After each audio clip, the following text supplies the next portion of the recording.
ఒక డిస్ప్యూటెడ్ ల్యాండ్లో 500 సంవత్సరాల పాటు పోరాటం చేసి 70 సంవత్సరాలు అంటే 7 దశాబ్దాలుగా న్యాయ పోరాటం చేసి అత్యున్నతమైనటువంటి న్యాయస్థానమైన సుప్రీంకోర్టు ద్వారా 1045 పేజీల జడ్జిమెంట్తో అంటే తీర్పుతో ఈ ప్రాంతం 2.77 ఎకరాల భూమి డిస్ప్యూటెడ్ భూమి ఏదైతే ఉందో అది శ్రీరాముడికి చెందిందే అని ఒక నిజ నిర్ధారణ జరిగి సాక్ష్యాధారాలతో ఒక జడ్జిమెంట్ తీర్పు వచ్చినాక అటువంటి డిస్ప్యూటెడ్ ల్యాండ్లోని ఈరోజు మహోన్నతమైనటువంటి ఆచార్యులు కానివ్వండి, గొప్ప గొప్ప పొలిటికల్ లీడర్స్ కానివ్వండి, అందరూ కలిసి గొప్పగా ఒక రామ నిర్మాణాన్ని, ఆలయ నిర్మాణాన్ని చేయడము, విగ్రహ ప్రతిష్ట మీరు అన్నట్టుగా జనవరి 22వ తారీఖున చేయడం అన్నది ఒక గొప్ప విషయం, గర్వించదగ్గమైనటువంటి విషయం. అంటే నాకు తెలియక అడుగుతున్నాను, అసలు డిస్ప్యూట్ ల్యాండ్ ఎందుకైంది అది?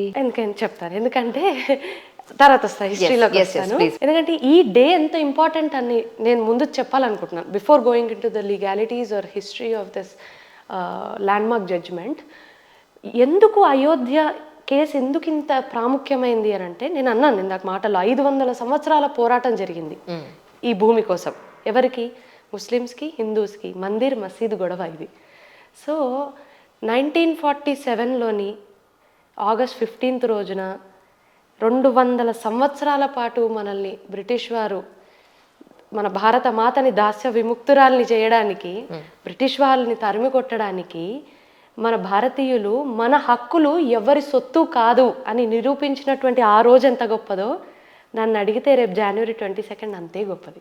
ఎందుకంటే రాముడు తన హక్కుల్ని నిరూపించుకున్నాడు. రాముడు తన హక్కుల్ని, తన యొక్క ఉనికిని చాటుకున్నటువంటి వర్డిక్ట్ ఇది. అటువంటి గొప్ప ఇది. ఎందుకంటే ఈ సూట్లోని ఏదైతే ఈ కేసులో ఉందో, యూజువలీ మనం ఏమి చేస్తాం, పలానా వ్యక్తి రిప్రజెంటేటివ్ ఆఫ్ రామ్ అన్నట్టుగా కేసు వేస్తారు. అలా చాలా సూట్లు పడ్డాయి. ఓకే. కానీ ఈ కేసు ఎంత డిఫరెంట్ కేసు అంటే, రాముడు 5 ఏళ్ల బాలుడిగా రామ్ లల్లా విరాజమాన్ అనే ఒక నెక్స్ట్ ఫ్రెండ్ ద్వారా తనంతట తానే కేసు వేసిన కేసు ఇది. Oh my god. అసలు కోర్టులో చాలా ప్రస్తావన జరిగింది. అసలు ఒక డీటీని అంటే ఒక విగ్రహాన్ని కానివ్వండి, ఒక ఐడల్ని కానివ్వండి, ఒక జ్యూరిస్టిక్ పర్సనాలిటీగా డిక్లేర్ చేయొచ్చా, అలా చూడొచ్చా అని ఎంతో లా ఇన్వాల్వ్ అయింది ఈ కేసులో. అంత గొప్ప, అంత different case, it's a whole different case together. మన దేశంలోని మనం అబ్జర్వ్ చేస్తే ఎంతోమంది పరదేశస్యులు, పాశ్చాత్య దేశాల వాళ్ళు దండయాత్రలు చేశారు. ఇట్ ఈస్ హిస్టరీ, నేను చెప్పేది కాదు. అవును, ఇట్ ఈస్ హిస్టరీ. మన ఉదాహరణకు తీసుకుంటే శ్రావణ బెలగోళ, అవును, లేకపోతే హలిబిడ్ బేలూరు, ఇంకా నార్త్ ఇండియన్ టెంపుల్స్ అయితే మొత్తం ఢిల్లీ సల్తనేట్స్, ముఘల్ ఎంపరర్స్ మొత్తం ధ్వంసం చేసి భూస్థాపితం చేసేసినటువంటి పరిస్థితులు కూడా ఉన్నాయి. ఇటువంటి సందర్భంలో I would rather see this as a civilizational victory rather than a historical victory, rather than a religious victory or a historical victory. నేను దీన్ని ఒక సివిలైజేషనల్ విక్టరీగా చూడాలనుకుంటున్నాను. ఎందుకంటే మన భారతదేశంలోకి వాళ్ళు రానంత వరకు మన భారతదేశం ఏంటి? హిందూయిజమే కదా. అంతేగా. ఆంగ్లేయులు వచ్చాక, ఢిల్లీ సల్తనేట్స్ కానివ్వండి, ముఘల్స్ కానీ వచ్చాక జరిగిన సబ్సిక్వెంట్ కన్వర్షన్సే కదా. అంతకుముందు మన నాగరికత ఏంటి, మన నేషనాలిటీ ఏంటి, ఇంకా ప్రపంచ నాగరికత ఇంకా కళ్ళు కూడా తెరవకుండా అటువంటి సమయంలో ఉద్భవించినటువంటి సింధు నాగరికత మన ఇండస్ వ్యాలీ సివిలైజేషన్లోని పశుపతి అనేటటువంటి దైవాన్ని పూజించేవాళ్ళు, మదర్ గాడెస్ అనేటటువంటి దైవాన్ని పూజించేవాళ్ళు. అంటే దాని అర్థం ఏంటి? ఈరోజు మన సివిలైజేషన్ గెలిచింది, మన నాగరికత విజయం ఇది. సో అటువంటి క్రూషియల్ కేసు ఇందులో మందిర్, మసీద్, ఇస్లాం, హిందూయిజం, ట్రావెలాగ్స్, మళ్ళీ పుస్తకాలు, గ్రంథాలు, ఆర్కియాలజిస్టులు, ఎపిగ్రఫిస్టులు, స్టాటిగ్రఫిస్టులు, కార్బన్ డేటా, ఇట్లా ఎన్నో విషయాలన్నీ కూడా ఇందులో ఇన్వాల్వ్ అయ్యి ఉన్నాయి. అంటే నా డౌట్ ఏంటంటే, ఇప్పుడు మీరు అన్నారు 7 దశాబ్దాలుగా జరుగుతుంది ఫైట్ అని. అంటే మీరు యాజ్ అన్ అడ్వకేట్ మీరు దాని మీద చాలా రీసెర్చ్ చేశారు కాబట్టి, అండ్ మోర్ ఓవర్ అమ్మ, నాన్నగారు మీరంతా కూడా ఇదే ప్రొఫెషన్లో ఉన్నారు. పొద్దున లేస్తే చాలా రీసెర్చ్ జరుగుతోంది మీ మధ్య. సో అందుకని అడుగుతున్నాను, అంటే అప్పుడు ఎలా స్టార్ట్ అయింది, అసలు ఏం జరిగింది అంటే ఏం చెప్తారు ఒకసారి? పర్ఫెక్ట్. అయితే మా అమ్మ మీరు అన్నట్టుగా అమ్మ నాన్న ఈ జడ్జిమెంట్ రాగానే మేము కూర్చున్నాం. ఓకే. కూర్చొని ఏంటి 1045 పేజీల జడ్జిమెంట్ వచ్చింది, ఏమొచ్చింది అబ్బా అని చూసాం. మా అమ్మ ఒక మాట అన్నారు, రాముడు గొప్ప కక్షిదారుడే అన్నాడు అని అన్నారు మా అమ్మ. ఎందుకంటే రాముడే కేసు వేసుకున్నాడు కదా. అది అసలు ఏం జరిగింది అంటున్నా, అందుకే నాకు అక్కడి నుంచి చెప్పమంటున్నా. అసలు కేసు ఎవరు వేశారు? చెప్తాను. అయితే రాముడు ఎందుకు గొప్ప కక్షిదారుడు అంటే, లాలో ఒక విషయం ఉంది.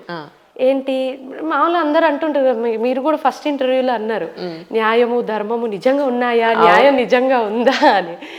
నాకు మీరు అనగానే గుర్తొచ్చింది, న్యాయము ధర్మము ఉంటాయి, లా ఇస్ ప్రిసైజ్. నేను ఆ రోజు కూడా చెప్పా, దాన్ని పాటిస్తున్నామా లేదా అనేదే ఇష్యూ ఇక్కడ.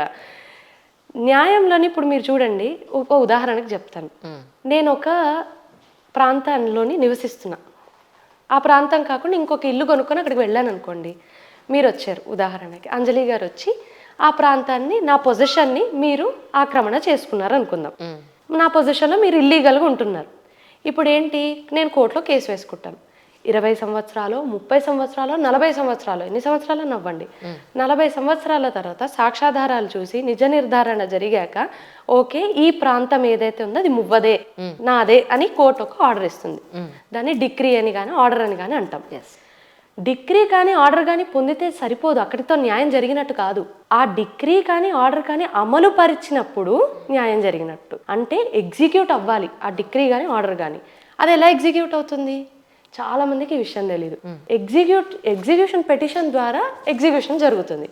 అప్పుడు ఏంటంటే, ఈ ప్రాంతం ఏదైతే ఉందో ఇది మువ్వది కదా, అంజలి గారు మీరు ఇక్కడ నుంచి కదలాలి, ఈ పొజిషన్ ఏదైతే ఉందో అది మువ్వది అని డిక్లేర్ చేసినప్పుడు, మళ్ళీ నన్ను ఆ ప్రాంతంలో నుంచినప్పుడే నాకు న్యాయం జరిగినట్టు. అంతవరకు అది న్యాయం జరిగినట్టు కాదు. ఈరోజు అదే జరుగుతుంది. Very simple. రాముడు నాది అని కేసు వేసుకున్నాడు. అది ఎవరు వేస్తారు యాక్చువల్లీ? అది ఇందాక మీరు అది నెక్స్ట్ ఫ్రెండ్ ద్వారా వేశారు, సూట్ వేశారు అన్నట్టు, 5th సూట్ అది. ఆ సూట్లోనే ఏంటంటే డిక్లరేషన్ ఆఫ్ టైటిల్ సూట్ అని, ఈ ప్రాంతం నాదే అని రాముడే నెక్స్ట్ ఫ్రెండ్ ద్వారా, అంటే పరాశరన్ గారు ఎవరైతే అడ్వకేట్ ఉన్నారో వారి ద్వారా కేసు వేయించుకున్నారు అన్నట్టు. ఓకే, అలా తీసుకొచ్చారు ఈ కేసుని. ఎంత మేధాశక్తి చూడండి. ఎన్నో సూట్లు వేశారు, ఇది రాముడిదే అని కొంతమంది, వాళ్ళు వీళ్ళు విశ్వ హిందూ పరిషత్ వారు కానివ్వండి, మొహంత్ రఘుబీర్ దాస్ అనేటటువంటి వ్యక్తి, సున్నీ వక్ఫ్ బోర్డు వచ్చి ఇది మాదే అని వాళ్ళు చెప్పడము, ఎన్నో సూట్లు జరిగాయి. తర్వాత నిర్మోహి అకారా అనేటటువంటి సాధువులు ఈ ప్రాంతాన్ని మేమే కాపాడుతున్నాము, ఇది మాకే చెందుతుంది అని కొంతమంది, ఇంతమంది వేశాక 5వ సూటు రాముడంతటి రాముడే వచ్చి వేసుకున్నాడు 5 ఏళ్ల బాలుడిగా. ఎందుకంటే జన్మస్థానం కదా, జన్మభూమి కదా రాముడిది. అందుకని 5 ఏళ్ల బాలుడుగా తనే నెక్స్ట్ ఫ్రెండ్ ద్వారా వేసుకున్నాక అప్పుడు రామ్లల్లా విరాజమాన్ గెలిచాడు ఈ కేసుని. ఎంత గొప్ప విషయం అసలు, నాకు చెప్తుంటేనే రోమాలు నిక్కబొడుచుకుంటున్నాయి. చదువుతుంటే అసలు ఆ కేసుని ఎంత బ్యూటిఫుల్గా డెవలప్ చేశారంటే, నన్ను అడిగితే every law student, every advocate, every person who is connected with law తప్పకుండా జడ్జ్మెంట్ని చదవాలండి. ఎందుకంటే బుక్స్ గురించే వాటి గురించే కాదు, చాలా లా ఇన్వాల్వ్ అయింది ఇందులో, చాలా చాలా లాస్. ఇప్పుడు మీకు worship of places of worship act ఉంది ఇందులోని, టైటిల్ సూట్ గురించి ఉంది చాలా క్లియర్గా, ఆర్కియాలజికల్ డిపార్ట్మెంట్ గురించి ఉంది, చాలా చాలా ఎక్స్ట్రీమ్ వెల్త్ ఆఫ్ నాలెడ్జ్ అంతా ఇందులో ఉంది. అయితే మీరు అడిగారు ఒక ప్రశ్న, ఏంటి ఎలా స్టార్ట్ అయింది అసలు ఇదంతా అని. అయితే 500 సంవత్సరాల పాటు పోరాటం చేశారు అన్నాను నేను. అంటే ఎప్పుడు 1857 మీకు తెలుసు సిపాయి మ్యూటినీ, సిపాయి తిరుగుబాటు జరిగిందా? అడ్వకేట్లు కాబట్టి మీకు బాగా తెలుసు. అంత వెనక్కి అంత డెప్త్ గా మేము చదవం కదా, అయితే పైపైన అలా టచ్ చేస్తాం. ప్లీజ్ చదివా. సిపాయి తిరుగుబాటు ఐడియా అది అందరికి యూజువల్ గా అవగాహన ఉండే ఉంటుంది. సిపాయి తిరుగుబాటు జరిగిన 1 సంవత్సరం తర్వాత 1858లోని మొదట ఈ కేసు గురించి గొడవ అన్నది స్టార్ట్ అయిందండి. ఎప్పుడు 1858 నుంచి 1947 వరకు సిరీస్ ఆఫ్ కేసెస్ పడుతూనే ఉన్నాయి ఈ కేసు, ఈ ప్రాంతం గురించి. ఎప్పుడైతే 1947లోని భారతదేశం స్వతంత్రురాలైందో అక్కడి నుంచి 1950 నుంచి మళ్ళీ 70 సంవత్సరాల పాటు న్యాయ పోరాటం జరిగింది. సో ఈ ఇంటర్గ్నమ్ పీరియడ్ ఏదైతే ఉందో, ఈ 1858 నుంచి 1947 వరకు, అప్పుడంతా మనం బ్రిటిష్ జ్యుడిషియల్ అపరేటర్స్లో ఉన్నాం, అంటే బ్రిటిష్ అథారిటీలో ఉన్నాం మనం. కానీ సిరీస్ ఆఫ్ కేసెస్ పడుతున్నాయి. ఫస్ట్ కేసు ఎలా పడిందంటే అసలు ఎంత ఆశ్చర్యంగా ఉంటుందంటే ఇది వినడానికి, ఈ 300 సంవత్సరాల్లో ముస్లిం తరఫున వాదించినటువంటి వాళ్ళకి అంటే ఈ కేసు ఒక్క ఎవిడెన్స్ లేదండి 300 సంవత్సరాల పాటు. ఒక్క ఎవిడెన్స్ లేదు, not even one evidence that shows ఏంటి అని. అది తర్వాత చెప్తాను నేను, ఇంకా చెప్పే కొద్దీ మీకు ఇంకా ఇంట్రెస్టింగ్ అనిపిస్తుంది. 300 సంవత్సరాల పాటు ఎవిడెన్స్ లేదు. 70 సంవత్సరాల టైం కోర్టు ఇచ్చినటువంటి పీరియడ్ ఈ కేసు జరిగిన పీరియడ్. ఈ 300 సంవత్సరాల్లో వన్ ఆఫ్ ది ఈవెంట్ ఇండిపెండెన్స్కి ముందు ఏం జరిగిందంటే, ఒక తానేదారు ఫస్ట్ ఒక ఎఫ్ఐఆర్ రిజిస్టర్ అవ్వడం జరిగింది ఒక తానేదారు ద్వారా. తానేదారు అంటే station house officer. Faizabad district కోర్టులోని స్టేషన్ హౌస్ ఆఫీసర్ ఒక ఎఫ్ఐఆర్ని రిజిస్టర్ చేసి డిస్ట్రిక్ట్ కోర్టుకి తీసుకొచ్చారు. పోలీస్ స్టేషన్లో రిజిస్టర్ చేసి డిస్ట్రిక్ట్ కోర్టుకి తీసుకొచ్చారు. ఏమని, ఇక్కడ హిందూ ముస్లింల గొడవలు అవుతున్నాయి, ఇక్కడ మందిర్ మసీదు గొడవలు అవుతున్నాయి, కమ్యూనల్ రైట్స్ అటువంటి పరిస్థితులు అంటే శాంతియుతంగా లేని పరిస్థితులు చాలా ప్రభవిల్లుతున్నాయి, ఇది ఎఫ్ఐఆర్, ఇది రిపోర్టు అని వచ్చింది. సింపుల్గా చెప్తా, నెక్స్ట్ డే ఏమైందంటే మసీద్ యొక్క ముత్తవల్లి వచ్చాడు కోర్టుకి. ముత్తవల్లి అంటే సూపరింటెండెంట్ ఆఫ్ ద మాస్క్. మసీద్కి సూపరింటెండెంట్స్ ఉంటారు అన్నట్టు. ఆయన వచ్చి, అవునండి ఇలా జరిగింది, నేనే సాక్షిని, ఇటువంటి పరిస్థితులన్నీ వస్తున్నాయి, లా అండ్ ఆర్డర్ ప్రాబ్లమ్స్ వస్తున్నాయి అని సంతకం పెట్టి, నేను ముత్తవల్లి సూపరింటెండెంట్ ఆఫ్ మసీదీ జన్మస్థానం రాసిపోయాడు. ఎక్కడన్నా ప్రపంచంలో మసీదు పేరు జన్మస్థానం ఉంటుందా? అయిపోయిందా? ఫస్ట్ ఎవిడెన్స్ వాళ్ళంతటా వాళ్ళే చెప్పిన ఎవిడెన్స్. ఇక్కడ హిందూ గ్రంథాలు, ట్రావెలాగ్స్ అంటే యాత్రా గ్రంథాలు, పుస్తకాలు ఇవన్నీ పక్కన పెడితే మనం చరిత్ర చూసుకుంటే వాళ్ళంతటా వాళ్ళే చెప్పారండి ప్రతి చోట. సింపుల్గా ఆలోచిద్దాం. దీనికంటే ముందు నేను ఒక చిన్న విషయం చెప్తాను. భారతదేశంలో చాలా దండయాత్రలు జరిగాయి. ముఘల్స్ కానివ్వండి, ఢిల్లీ సల్తనేట్స్ కానివ్వండి, చాలా దండయాత్రలు చేశారు. దండయాత్రలు చేసిన ప్రతిసారి ఆలయాల్ని ధ్వంసం చేశారు.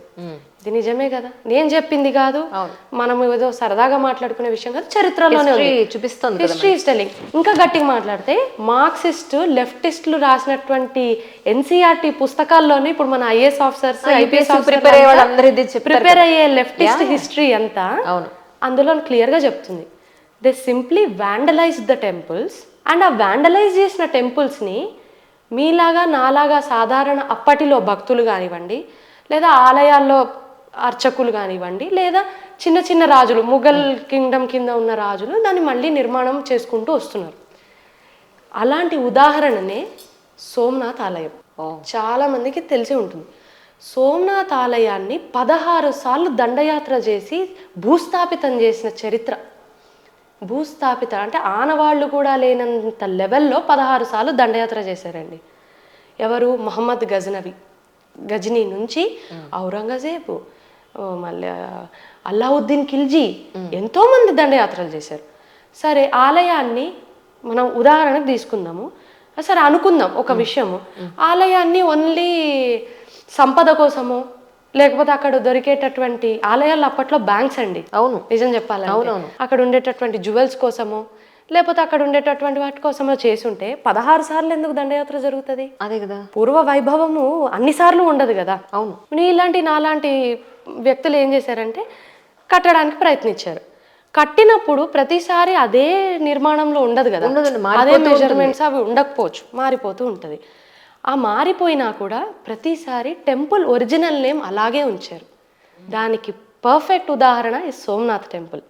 మీరు నమ్మరు, ఎంత హృదయ విదారకంగా ఉంటుందంటే ఈ విషయము. ఔరంగజేబు తనకి 80 ఏళ్ళు వచ్చాక 80వ సంవత్సరంలో సోమనాథ్ ఆలయం ఇంకా ఉందా, అక్కడ ఇంకా వర్షిప్ జరుగుతుందా, అక్కడ వర్షిప్ జరిగితే ఇప్పుడే వెళ్ళి దాన్ని ధ్వంసం చేయండి అని ఆర్డర్ ఇచ్చాడండి. ఏ విధంగా ధ్వంసం చేయండి అంటే అది మళ్ళీ ఇంకా అసలు మళ్ళీ దాని నిర్మాణం జరగకూడదు అనే లెవెల్లోని. ఎందుకని అంటే దట్ వాజ్ దేర్ అజెండా.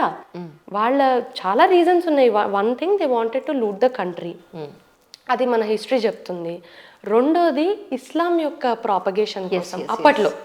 అప్పట్లో సెక్యులర్ భావం మనకుంది, వాళ్ళకి లేదు కదా అప్పటి వాళ్ళకి. తర్వాత రాజ్యాంగంలో సెక్యులర్ అన్న పదం మనకేమో it's not a foreign word. అవును, మనం అందరినీ ఆహ్వానించాం, అందరినీ మన దేశంలో ఒక చోటు కలిగించాం. అది మన సాంప్రదాయంలోనే ఉంది. అది సో ఆ దండయాత్ర చేసినోడికి సెక్యులర్ భావాలు ఉండవు కదా. అవును కదా. వాడు ధ్వంసం చేయాలనే చూస్తాడు. ఇంకా భయంకరమైన విషయం చెప్తాను నేను. నలంద యూనివర్సిటీ మీకు ఐడియా ఉండే ఉంటుంది, గొప్ప యూనివర్సిటీ అది. అవును. నలంద యూనివర్సిటీని భక్తయార్ ఖిల్జీ కాల్చివేసాడు దండయాత్ర చేసి.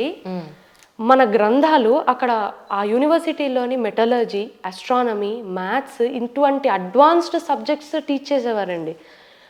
అటువంటి విశ్వవిద్యాలయాన్ని భక్తయార్ ఖిల్జీ కాల్చివేస్తే 3 నెలల పాటు అక్కడ ఉన్నటువంటి గ్రంథాలు కాలుతూనే ఉన్నాయి. 3 నెలలు అంటే ఇమాజిన్ ఎంత జ్ఞాన సంపద పోయింది, మన దేశం యొక్క ఎంత శిల్ప సంపద పోయింది. Can we restore that? ఈరోజు మనం రిస్టోర్ చేయలేము. అటువంటి బుక్స్ కానివ్వండి, అటువంటి గ్రంథాలు మనం రిస్టోర్ చేయలేము. కానీ ఆ రిస్టోరేషన్, ఆ రివైవలైజేషన్ అయోధ్య కేసులో జరుగుతుంది. అది ఒక గొప్ప విషయం. అందుకే that is the trending topic now. మీరందరూ ఎందుకు ఇంత ట్రెండింగ్, ఎందుకు ప్రపంచం మొత్తం చూస్తుంది అంటే ఎందుకు చూస్తుంది. అవును. సో అలాగా స్టార్ట్ అయింది. నేను చెప్పా కదా, మసీదీ జన్మస్థాన్. సో ఎప్పుడైతే ఆలయాల్ని ధ్వంసం చేశాక వీళ్ళు పునర్నిర్మాణం చేస్తూ వచ్చారో ఆలయం పేరు అదే ఉండింది. దట్ ఈస్ హౌ రామ జన్మభూమి అనే పేరు అలాగే ఉండింది. ఈ సోమనాథ్ లాగానే, సోమనాథే కాదు, మీరు చూసుకుంటే దిస్ రెప్లికా ధ్వంసమైన ప్రతి టెంపుల్ దగ్గర ఇదే ప్యాటర్న్ కనిపిస్తుంది మనకి. అవును, పేర్లు అవే ఉంటాయి, టెంపుల్ అదే ఉంటుంది. సో అలా జరిగింది అన్నట్టు. ఆ తర్వాత ఐనీ అక్బరీ అనేటటువంటి పుస్తకంలోని, గ్రంథంలోని, అక్బర్ యొక్క పీరియడ్లోని around 16th or 17th century maybe, I'm not accurate about the chronological dates. ఆ ప్రాంతంలోని, ఆ టైంలోని ఐనీ అక్బరీ అనేటటువంటి పుస్తకంలో చాలా క్లియర్గా అక్బర్ ఏమని రాశాడంటే, అక్బర్ హనుమాన్ టీలా అనేటటువంటి ప్రాంతంలోని, ఈ అయోధ్యలో హనుమాన్ టీలాలోని 6 బీగాస్ ఆఫ్ ల్యాండ్ హనుమాన్ టీలాకి ఇచ్చాడండి. ఇచ్చి పర్షియన్లో రాశాడు అక్బర్ ఏమని, ఈ హనుమాన్ టీలాకి నేను 6 బీగాస్ ఆఫ్ ల్యాండ్ ఇస్తున్నాను, నెక్స్ట్ సబ్సిక్వెంట్ రూలర్ అంటే నెక్స్ట్ ముఘల్ రాజు ఎవరైతే ఉంటారో 100 సంవత్సరాల తర్వాత మళ్ళీ దీన్ని రెన్యూ చేయాలి అని రాసి, దీనిని వాళ్ళ స్క్రైబ్ ఉంటారు కదా, యూజువల్లీ లిఖించేవారు ఉంటారు కదా ఈ ఆర్డర్స్ని, వాళ్ళు ఉర్దూలోని లిఖించారు అన్నట్టు. ఏమని ట్రాన్స్లేట్ చేస్తే అందులో ఏముందంటే, అక్బర్ అనేటటువంటి ఎంపరర్ 6 బీగాస్ ఆఫ్ ల్యాండ్ రామ్టీలాకి ఇచ్చాడు, నెక్స్ట్ సబ్సీక్వెంట్ రూలర్ ఎవరైతే వస్తారో వారు దీన్ని రెన్యూ చేయాలి, ఇది నేను అక్బర్ అయినటువంటి నేను రామ జన్మభూమి నుండి రాస్తున్నాను అని రాశాడండి. అయిపోయింది, సెకండ్ అయిపోయింది. ఇంకేంటి, ఇంకొక ఎవిడెన్స్ దొరికిపోయింది. ఇట్లా 300 సంవత్సరాలు వాళ్ళకి ఒక్క ఎవిడెన్స్ కూడా లేదు. ఇంకా అన్నిటికంటే పెద్ద గివ్ అవే చెప్తాను నేను, సున్నీ వక్ఫ్ బోర్డ్ అసలు లేదండి. వక్ఫ్ బోర్డే లేదు 300 సంవత్సరాలు. మరి ఎక్కడి నుంచి ఎంత బిల్ క్రియేట్ చేసింది? ఇప్పుడు వక్ఫ్ బోర్డ్ వచ్చింది. వక్ఫ్ బోర్డ్ ఇప్పుడు ఏమని వచ్చిందంటే, సూట్ ఏం వేశారంటే, ఈ బాబర్ అనేటటువంటి వ్యక్తి ఎవరైతే ఉన్నారో, బాబర్ అనే వ్యక్తి సున్నీ ముస్లిం కాబట్టి ఈ మాస్క్ మా సున్నీ వక్ఫ్ బోర్డ్కే చెందుతుంది అని చెప్పి ఇప్పుడు వచ్చారు. అప్పుడు నేను అనేది వక్ఫ్ బోర్డ్ అంటే అన్నేళ్ల క్రితం లేదు. వక్ఫ్ బోర్డ్ అంటే ఏంటంటే మెయింటెనెన్స్ కానివ్వండి, ఈ వీటన్నిటి గురించి చూసుకునేది ఏదైతే ఉంటుందో ముస్లిం వారి యొక్క బోర్డు, దాన్ని వక్ఫ్ బోర్డ్ అంటాం అన్నాడు. So there is no evidence of Sunni Waqf board which is a clear indication of smash and grab. Smash చేశారు, గ్రాబ్ చేసుకుని స్మాష్ చేసేసారు, దోచుకున్నారు, ధ్వంసం చేశారు. That is an indication. ఇంకా అన్నిటికంటే ముఖ్యమైన, వాళ్ళంతటా వాళ్ళు చెప్పిన ఎవిడెన్స్లు ఇవి, మనం సృష్టించినవి కాదు. వే బిఫోర్ దిస్ అజిటేషన్ ఇవన్నీ జరుగుతున్నాయి. ఇవన్నీ మనకి చరిత్రలోని వాళ్ళంతటా వాళ్ళే లిఖించుకున్నారు. సో ఇంకా ఇంపార్టెంట్ ఎవిడెన్స్ వాళ్ళంతటా వాళ్ళు రాసింది ఏంటంటే, హదిక్కా-ఈ సుధానా అనేటటువంటి పుస్తకంలోని, సుధానాను అనేటటువంటి ఇస్లాం పుస్తకంలోని మిర్జా జాన్ అనేటటువంటి వ్యక్తి, పోత్రి అంటారు, ఔరంగజేబ్ యొక్క పోత్రి ఆవిడ, వారు రచించినటువంటి పుస్తకంలో ఏమనుందంటే, ఇస్లామీల యొక్క టార్గెట్, ఇస్లాంల యొక్క అప్పట్లో ఢిల్లీ సల్తనేట్స్ కానివ్వండి, ముఘల్స్ కానివ్వండి, ఎవరైనా కూడా హిందూ ఆలయాల్ని ధ్వంసం చేయాలి, కాశీ, మథుర, అయోధ్య ఇటువంటి ఆలయాలు, ప్రముఖమైనటువంటి ఆలయాలు ఏముంటాయో వాటిని మేము ధ్వంసం చేశాము, ఇది ప్రైడ్ ఆఫ్ ఇస్లాం అంటే మా ముఘల్స్ కానివ్వండి, మా సల్తనేట్స్ యొక్క గొప్పతనం, విక్టరీ, గొప్పతనం ఇది మేము ఇంకా భూస్థాపితం చేస్తాం హిందూయిజాన్ని రాబోవు కాలంలో. అటువంటి మోటివేషన్ ప్రతి ఒక్క రాజుకి ఈ రోజు నుంచి ఉండాలి అని ఆవిడ అందులో రచించారు. Evidence clearly, it's a clear give away. వాళ్ళే రాస్తారు. తారీఖీ అవధి అనేటటువంటి పుస్తకంలోని అలామా అనేటటువంటి వ్యక్తి, ఇవన్నీ వాళ్ళు రాసినవే. అదే అలామా అనేటటువంటి వ్యక్తి రామ జన్మభూమి హిందువులకు చాలా ఇంపార్టెంట్. రాముడు, ఎందుకంటే రాముడు మళ్ళీ వాళ్ళే చెప్పారు ఆ డీటెయిల్డ్ ఎక్స్ప్లెనేషన్ కూడా. రాముడు విష్ణు యొక్క 7th అవతారము, హిందువులకు చాలా ముఖ్యమైనటువంటి ఆరాధ్య దైవము. అటువంటి వ్యక్తి అయోధ్యలో సరయూ నది తీరాన పుట్టాడు. అటువంటి ఆలయాన్ని మేము ధ్వంసం చేయడం ఇది మా విక్టరీ అని అందులో రాశాడు. అయిపోయింది. ఈ పుస్తకం కూడా అయిపోయిందా? సో ఫసానా ఈ ఇబ్రత్ అనేటటువంటి పుస్తకము ఉర్దూ నావలిస్ట్ రచించారండి. అలీ బేగ్ అనేటటువంటి వ్యక్తి రచించారు. ఆయన ఏమని రచించారంటే అయోధ్యతో పాటు, అయోధ్య బాబర్ ధ్వంసం చేసేసాడు, అక్కడ మాస్క్ కట్టేసాడు, అయిపోయింది. అయోధ్యతో పాటు, రామ మందిరంతో పాటు సీతాకి రసోయ్ అంటే సీత యొక్క కిచెన్ అండి, సీత యొక్క కిచెన్ ఉండేది అక్కడే ప్లేస్, హనుమాన్ ఘరి అనేటటువంటివి, ఇవన్నీ కూడా ఔరంగజేబ్ ధ్వంసం చేసి బాబర్ యొక్క కళని సంపూర్ణంగా నెరవేర్చాడు అని ఈ పుస్తకంలో రాశారు. This is also one of the proof that this is the biggest proof, biggest give away. ఇన్ని ఇది నేను చెప్పిన కొన్ని ఇలాంటివన్నీ కూడా ఇది 1045 పేజీల జడ్జిమెంట్ లో ఉన్నాయి. పగడ్బందీగా రాసిచ్చారండి ఆ జడ్జిమెంట్. ఇప్పుడు చాలా మంది అంటారు, ఫస్ట్ మీరే అంటారు నన్ను అడిగితే, న్యాయ వ్యవస్థ అన్ని ప్రూఫ్లు నాకెందుకు ఇన్ని సంవత్సరాలు, ఇంత డిలే ఎందుకు? మన ఫస్ట్ ఇంటర్వ్యూ మొత్తం అదే జరిగింది. అవును. మీరే ఆలోచించండి. డిస్ట్రిక్ట్ కోర్టు తర్వాత హైకోర్టు తర్వాత అత్యున్నతమైనటువంటి న్యాయస్థానం సుప్రీంకోర్టు, ఇంకా మించిపోతే సుప్రీంకోర్టు కూడా కాదు అంటే ఇంటర్నేషనల్ కోర్ట్ ఆఫ్ జస్టిస్కి వెళ్ళాలి కదా, అది హైయెస్ట్. ఇంకా దాని మించింది లేదు, ఇంకా కోర్ట్ ఆఫ్ గాడే, ఇంకా పైకి వెళ్ళక దేవుడితోనే అక్కడ చూడమే. ఇంకా అలాంటిది సుప్రీంకోర్టు ఇంత పగడ్బందీగా ఇన్ని సాక్ష్యాధారాలతో జడ్జిమెంట్ ఇచ్చాక ఎవరన్నా అసలు దీనికి ఎదురెళ్ళగలరా? అందుకు పట్టింది 70 సంవత్సరాలు. అవునా కాదా? ఇప్పుడు all of a sudden case పడంగానే అవును ఒక ఎవిడెన్స్ దొరికింది, ఇది రాముడిదే, ఇచ్చేయండి అంటే అప్పుడు దేశ పరిస్థితులు ఎలా ఉంటాయి చెప్పండి మీరు? ఇప్పుడు ఎవరన్నా మాట్లాడగలరా? సరే, ఇప్పుడు చరిత్రలో వీళ్ళు వచ్చారు, ఇంత ధ్వంసం చేశారు, అప్పుడు ఇలా జరిగింది అలా జరిగిందని రాశారు, మనకు ప్రూఫ్ ఉంది. కానీ నిజానికి రామ జన్మభూమిలో ఈ స్థలం రాముడిదే అనడానికి నిజంగా మీకు అక్కడ ప్రత్యక్షంగా కనిపించినవి ఏంటి అంటే ఏం చెప్తారు? పర్ఫెక్ట్, మంచి ప్రశ్న. ఎందుకంటే ఇది ఇస్లాంలు వాళ్ళ గొప్పతనం చాటు చెప్పుకోవడానికి రాసినటువంటి విషయాలు అదే అంటున్నాను. అలాగే కోర్టు ఒక క్వశ్చన్ వేసింది సేమ్ ఇలాగే. మరి నిజంగానే వాళ్ళు గ్రంథాలు చెప్పడం కాదు, ఆర్కియాలజికల్ డిపార్ట్మెంట్ని సర్వే చేయమనండి, అంటే తవ్వకాలు చేయమనండి, పురావస్తు తవ్వకాలు చేస్తే అక్కడ ఏమన్నా దొరుకుతుండొచ్చు అని ఒక ఆర్డర్ని పాస్ చేయడం జరిగింది అన్నట్టు. పాస్ చేయడం జరిగినప్పుడు ఫస్ట్ ఎక్స్కవేషన్ జరిగిందండి. ఎవరు? బీబీ లాల్ అనేటటువంటి వ్యక్తి, 9 మంది టీం, అందులో కేకే మహమ్మద్ అనేటటువంటి ఒక ముస్లిం వ్యక్తి కూడా ఉన్నారు. వారు కలిసి ఈ తవ్వకాలను ప్రారంభించారు. మొదటి తవ్వకాల్లోని మసీదు నుంచి జస్ట్ 2 meters డిస్టెన్స్లోని వెస్ట్ నుండి సౌత్ వరకు ట్రెంచెస్లోని దాదాపుగా 12 స్తంభాలు దొరికాయి. నదన్ బ్లాక్ పోలిష్ వేర్ అనేటటువంటి దానికి చెందినటువంటి 12 స్తంభాలు దొరికాయి. ఈ 12 స్తంభాల పైన కలశాలు, కమలాలు, అష్టమంగళ చిహ్నాలు, ఇటువంటివన్నీ దొరికాయి. And it is very clear that మసీదు పైన లివింగ్ క్రీచర్స్ని కానివ్వండి, ముఖాలు కానివ్వండి ఉండడం ఈజ్ అ హరామ్. హరామ్ అంటే రెస్ట్రిక్టెడ్ ఇన్ ఇది. సో 12 దొరికాయి. అంతేకాకుండా శిఖరం కూడా దొరికింది. సో తర్వాత మళ్ళీ ఒక గ్యాప్ వచ్చింది. ఆ గ్యాప్ తర్వాత మళ్ళీ సెకండ్ ఎక్స్కవేషన్ స్టార్ట్ చేశారు.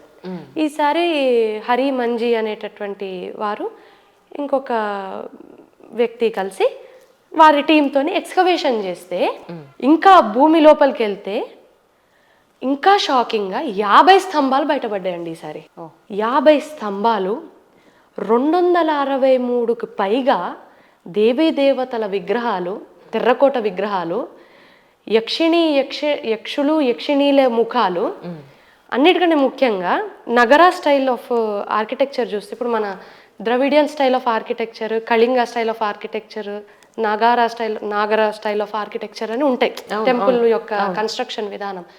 ఈ నాగర స్టైల్ ఆఫ్ కన్స్ట్రక్షన్ ఏంటంటే నార్త్ ఇండియన్ స్టైల్. ఆ స్టైల్ ఏంటంటే కలసం కింద అమల్కా అనేటటువంటి ఒక పీఠం లాంటిది ఒకటి పెడతారండి. రైట్. యూజువలీ మసీద్ అయితే కలసం ఉంటుంది కానీ డోమ్ ఉంటుంది, ఒక పీఠం లాంటి స్ట్రక్చర్ కనిపించదు. అవునవును. ఇక్కడ దొరికింది 50 స్తంభాలతో పాటు. అంతేకాకుండా మనం ఒక హిందువు ఎవరైనా కూడా ఒక ఆలయాన్ని నిర్మిస్తే అక్కడ విగ్రహారాధన చేస్తున్నప్పుడు మూల విరాట్కి ధూపదీప నైవేద్యాలతో పాటు అభిషేకం కూడా చేస్తారు కదా. అభిషేకం చేసేటటువంటి జలము ఒక ప్రణాళిక, ఒక ద్వారానే బయటికి వెళ్ళాలి. మనం అబ్జర్వ్ చేస్తే ఆలయాల్లోని మీరు ఎప్పుడన్నా అబ్జర్వ్ చేసే ఉండొచ్చు, ఆ అభిషేక జలము ఒక ముఖం ద్వారా వస్తుంది. అవును, సెపరేట్ ఫేస్ ఉంటుంది, బయటకు వెళ్తూ గర్భగృహం బయట ఈధర్ ఒక సింహం కానివ్వండి, ఒక మకరం కానివ్వండి, అలా ఇక్కడ ఒక మకరం దొరికిందండి. ఆ గృహం నుండి ఆ ప్రణాళిక ద్వారా ఒక మకరం దొరికింది. It is a clear cut indication. ఇంకా కిందకి వెళ్తే అన్నిటికంటే ముఖ్యంగా శిఖరం దొరికిందండి. శిఖరము మన తీర్థం వేసేటటువంటి కుండలు, ఇవన్నీ వాళ్ళు కార్బన్ డేటింగ్కి పంపిస్తే ఇవి ఎన్నో సెంచరీస్ పురాతనమైనవి, ఎన్నో శతాబ్దాల పురాతనమైనవని నిర్ధారణ ఆర్కియాలజికల్ సర్వే ఆఫ్ ఇండియా ఇచ్చింది. ఏ గవర్నమెంటో ఏ రిలీజియస్ కమ్యూనిటీనో ఇవ్వలేదు. ఆర్కియాలజికల్ సర్వే ద్వారా గవర్నమెంట్ ఆర్కియాలజికల్ సర్వే నిర్ధారణ చేసింది. So that is crucial evidence. Archaeological survey of India ఇచ్చినటువంటి ఎవిడెన్స్. మీరు అన్నారు ఏం దొరికాయి, వాస్తవంగా కళ్ళకు కనిపించేవి ఏం దొరికాయి, పుస్తకాలు కాకుండా. కరెక్ట్, ఇవన్నీ దొరికాయి అన్నాడు. కానీ ఇవన్నీ అంటే వాళ్ళు వీడియో తీయడం లేకపోతే కోర్టు పరిధిలో ఉండడం ఇప్పుడు ఎక్కడున్నాయో తీశారు అవన్నీ. కొన్ని మ్యూజిక్, ఓ మై గాడ్, ఎక్కడున్నాయో అనగానే నాకు ఒక విషయం గుర్తొచ్చింది. అన్నిటికంటే extremely crucial evidence, very very crucial, అసలు మొత్తం కేసుని మొత్తం తిప్పినటువంటి ఎవిడెన్స్ విష్ణుహరి శిలాఫలకం అండి. ఈ విష్ణుహరి శిలాఫలకం ఎక్స్కవేషన్ లో దొరకలేదు, అంటే పురావస్తు తవ్వకాల్లో దొరకలేదు. బాబ్రీ మసీద్ ఆ మసీద్ యొక్క స్ట్రక్చర్ పైన అది అంటించుండింది ఈ శిలాఫలకం. ఏమనంటే ఈ ఆలయాన్ని చాలాసార్లు రిస్టోరేషన్ జరుగుతూనే ఉంది, దీనిపైన దాడులు జరుగుతూనే ఉన్నాయి. విష్ణుహరి అనేటటువంటి రాజునైన నేను ఈ ఆలయాన్ని నిర్మించి రామ జన్మభూమి అయినటువంటి ఈ ప్రాంతంలో దశకంఠుణ్ణి వధించినటువంటి ఒక యుగ పురుషుడికి ఈ ఆలయాన్ని నేను మళ్ళీ రిస్టోర్ చేసి ఇచ్చాను అని రాశాడండి. ఆ 5 feet 2 inches ఇన్స్క్రిప్షన్ లో విష్ణుహరి శిలాఫలకం. సినిమా తీయచ్చేమో, అంత బాగుంది. ఎక్సలెంట్ మూవీ తీయచ్చండి కదా, నిజంగా గొప్ప విషయం కదా. అది సడన్ గా ఆల్ ఆఫ్ సడన్ ఊడిపడింది. చాలా మంది లెఫ్ట్ హిస్టోరియన్స్, మార్క్సిస్ట్ అన్నారు ఇది మీరు ప్లాంట్ చేశారు, ఆల్ ఆఫ్ సడన్ తీసుకొచ్చి అక్కడ పెట్టారు, అదేం జోబులో తీసుకొచ్చి పెట్టలేం కదా. ఎలా అవుతుంది అలాగా, అంత పాత 5 inches 2 feet అంటే ఇంత చాలా పెద్ద శిలాఫలకం కదా. 20 లైన్లతో అప్పటికప్పుడు రాసి తీసుకురాలేం కదా.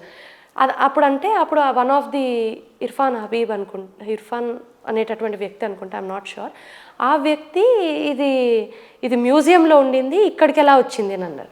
సరే అని అందరు కలిసి అప్పుడు ఇమ్మీడియట్గా మీడియా ముందే ఫోన్ చేశారు, మ్యూజియంలో ఉందా అంటే లేదండి అని అన్నారు. అసలు అలాంటి తవ్వకం అలాంటిది ఏది దొరకలేదు అని. అది ఇక్కడ దొరికింది. మీరు అన్నారు కదా ఎక్కడున్నాయి ఇవన్నీ అని, ఇవన్నీ రికార్డ్ అయ్యాయి.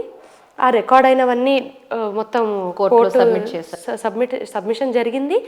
కొన్ని వాటిని మాత్రం తీసుకెళ్ళి మ్యూజియంలో పెట్టారు. ఎందుకంటే ఇది మన నాగరికతకి ఇచ్చిన, రాముడు అంటే మన ఆరాధ్య దైవం కదా. రామరాజ్యం రావాలి, రాముడు లాంటి రాజు రావాలని ఈనాటికి మనం కోరుకుంటూనే ఉంటాం. ప్రతి ప్రజాస్వామ్య నాయకుడు వచ్చి రామరాజ్యాన్ని తీసుకొస్తాను అని అంటాడు.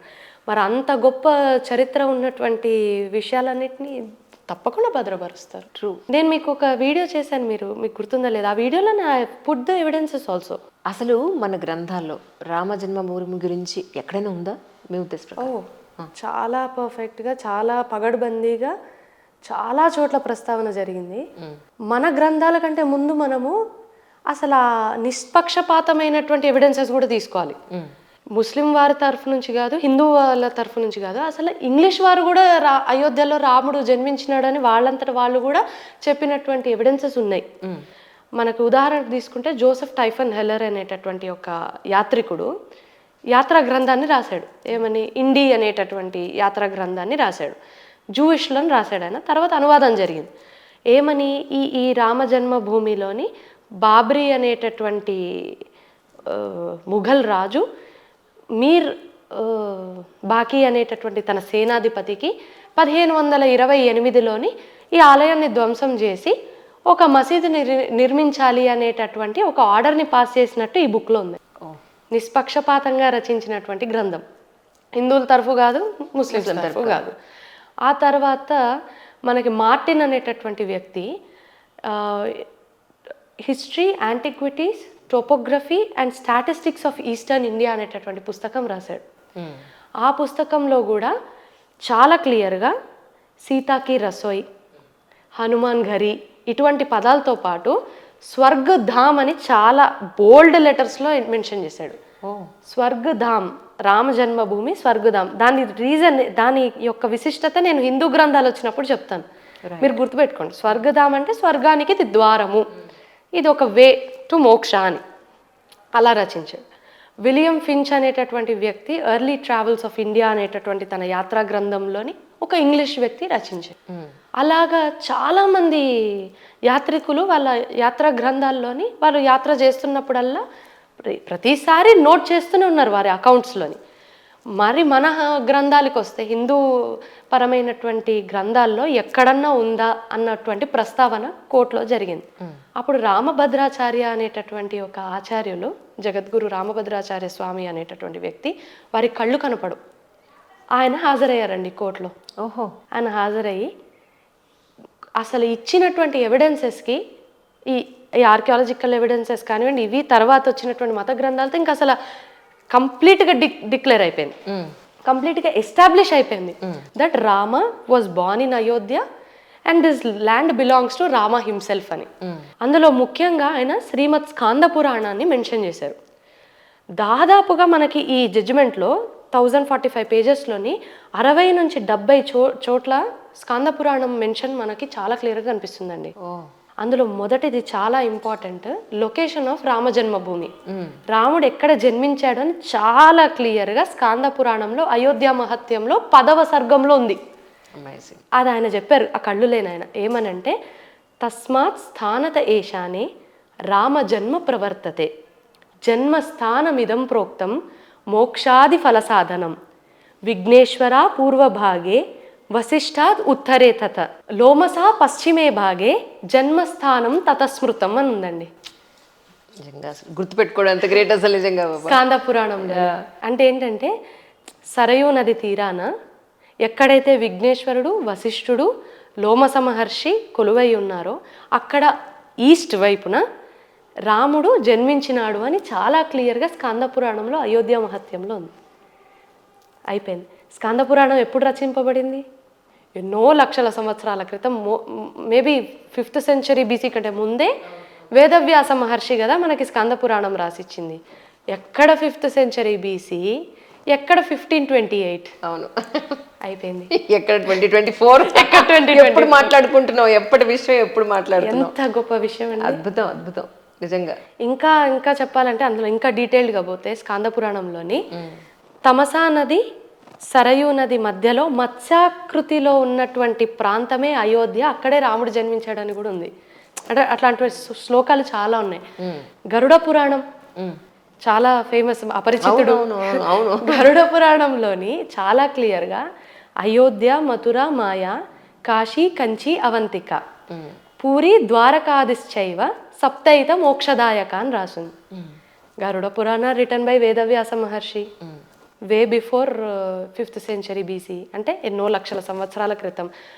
ఏమని రాశాడంటే, ఈ 7 సప్త పుణ్యక్షేత్రాలు చాలా ముఖ్యమైనవి హిందువులకి, ఇవి ఈ 7 మోక్షానికి దారి, స్వర్గానికి ద్వారాలు అని రాశారు. అందులో మొదటిది అయోధ్య. అదే కదా మన జోసెఫ్ టైఫన్ హెల్లర్ రచించారు, ప్రూఫ్ కదా ఎవిడెన్స్ ఇస్ వెరీ క్లియర్ కదా, ఇట్ ఈస్ ప్రూవ్డ్. అవును. అప్పుడు దాన్ని అంటే ప్రజల్లోనే అది ఉంది. ఆ ఆలయాన్ని ఎన్నిసార్లు రివైవ్ చేస్తూ వచ్చినా ఇది రామజన్మభూమి అనే దాని యొక్క ఉనికి పోలేదు. ఈ రామజన్మభూమిలో రాముడి యొక్క జన్మ నిర్ధారణ చాలా క్లియర్గా మనకి ఎస్టాబ్లిష్ అవుతూనే ఉంది. మనకి ఇంకా చాలా రీసెంట్, ఇప్పుడు సరే ఇవి చాలా లక్షల సంవత్సరాలు అనుకుందాం, చాలా రీసెంట్గా నమ్మాళ్వార్ వారు తిరువాయమొళి అనేటటువంటి ఒక గ్రంథాన్ని రచించారు. నమ్మాళ్వార్ వారు తెలుసు కదా మీకు. ఇప్పుడు మన రామానుజాచార్యుల వారు ఎట్లయితే ఒక ఆళ్వారో, తిరుప్పవై తిరుప్పావై అనేది గోదావరి ఆళ్వార్లు ఆచార్యులు ఎవరైతే అందులో ఒక ఆయన ఒక వారు నమ్మాళ్వారు వారు 1100 సంవత్సరాల క్రితం వారి తిరువాయుమొళిలోని ప్రస్తావన తీసుకొచ్చారు అయోధ్య గురించి. తమిళ్లోని రాముణ్ణి ఐరామపిరన్ అంటారు, అయోధ్యని అయోటిల్ అంటారు. సో 1100 సంవత్సరాల వరకు ఆ హిస్టరీ ఎగ్జిస్ట్ అవుతూనే ఉంది. Then again it was proved by religious scriptures. అంతేకాదు స్కాంద పురాణంలోని అయోధ్య మహత్యంలో 18 నుండి 25 శ్లోకాల వరకు కంటిన్యూస్గా మనకి అయోధ్య రాముడి జన్మభూమే అని నిర్ధారించే శ్లోకాలు కనిపిస్తూనే ఉన్నాయి. And this was recorded in the judgment of the supreme court. ఇది నేను ఆల్ ఆఫ్ సడన్ రీసెర్చ్ చేసేది కాదు, నా అంతటా నేను చెప్పే విషయం కూడా కాదు. ఇప్పుడు మనం మాట్లాడుకునే విషయం, మీరు చెప్పే ప్రతి విషయం సుప్రీం కోర్టులో జరిగిన ఎవిడెన్స్ తో ఉన్న ప్రతిదీ మీరు మాట్లాడుతున్నారు. అదే మాట్లాడుతున్నా.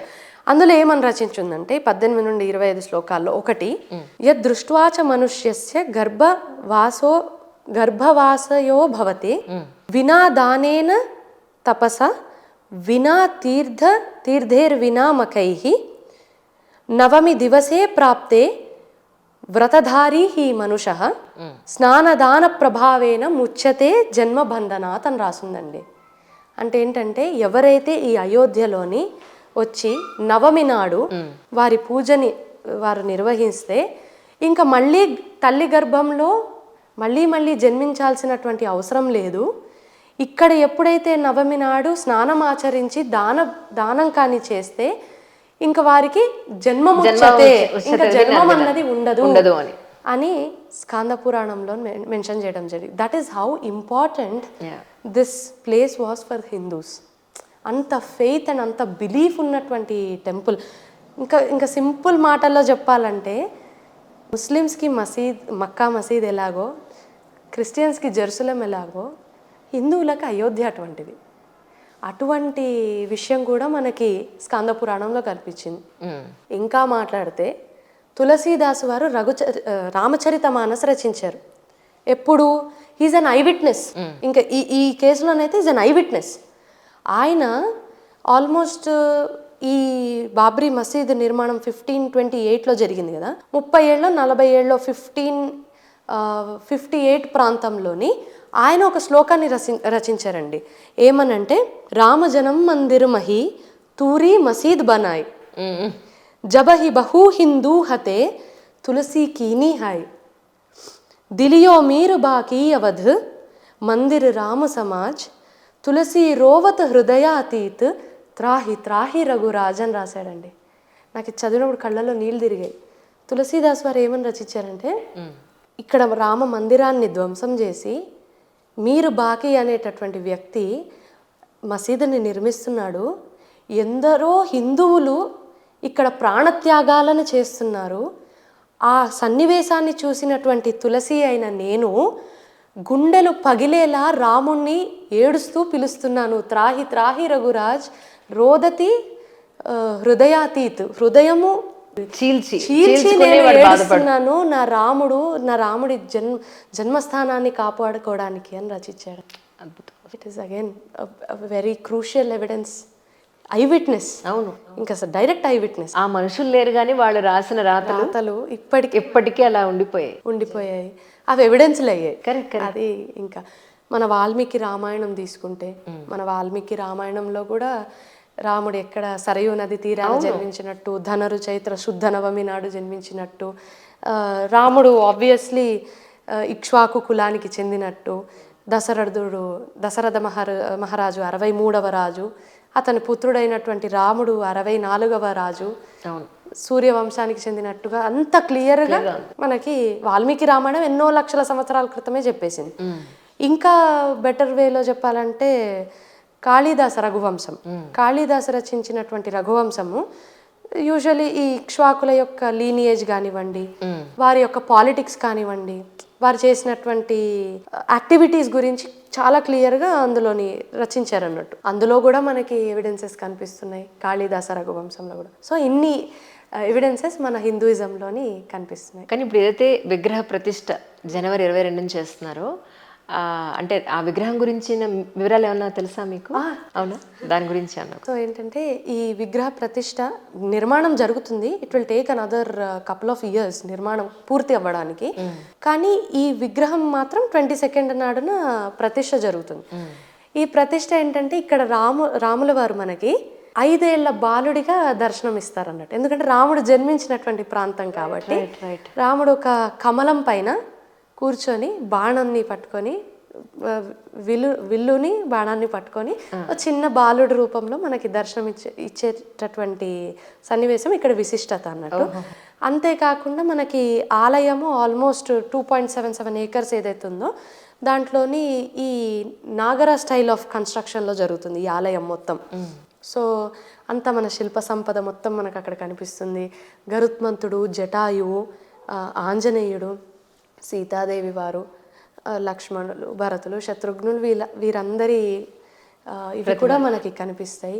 వాటి హైట్, వాటి మెజర్మెంట్స్ అంతా కూడా చాలా, I think it will be another wonder of the world if I'm not wrong. ఎందుకంటే అంత గొప్ప ఇదిగా చెప్తున్నారు. మీరు ఇప్పుడు మందిరం గురించి అడిగారు కాబట్టి చాలా ఇంపార్టెంట్ విషయం ఏంటంటే ఇంకొక 1000 సంవత్సరాల తర్వాత అయినా, ఇంకో 1,00,000 సంవత్సరాల తర్వాత అయినా కూడా ఇది నిజంగానే రాముడి భూమా కాదా అనేటటువంటి ప్రస్తావన మళ్ళీ అప్పుడు జరిగితే అప్పుడు ప్రజలకి కూడా తెలుసుకోవడానికి ఒక ఎవిడెన్స్ ఇప్పుడే పెడుతున్నారండి. అమేజింగ్. ఎలా అంటే చాలా ఇంపార్టెంట్ కదా అది. చాలా ఇంపార్టెంట్. ఎందుకంటే పోయిన మనుషులందరూ కూడా ఎలా అయితే ఎవిడెన్సెస్ వదిలి భూమి మీద వెళ్ళిపోయారో అగైన్ మనం కూడా అది చేయాలి ఖచ్చితంగా.